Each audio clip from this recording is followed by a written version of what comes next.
Athokpam Village Water Supply Sanitation Management and Development Association KONBA MAPHAM SHINGda Matam Khara ising Piba Ngamkhiroi HAINA Athokpam Village Water Supply Sanitation Management and Development Association ki Secretary YUMNAM BASANTA na THOKPA CHEROL AMANA KHANGHALLAKLI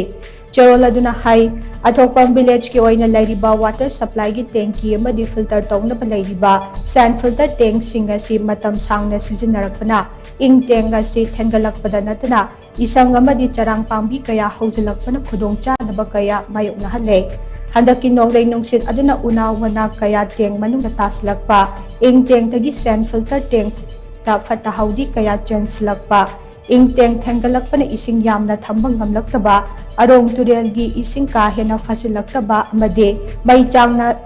naina laktabagi fibam asina maram oiraga association asina KONBA MAPHAM SHINGda Matam Khara ising piban lepnaba wariba silong khibane amaromda AAY amasung BPL da base tawba imung singge free connection amadi chada yangkhai taduna connection tawnabagi damak thabak paikhatpa hore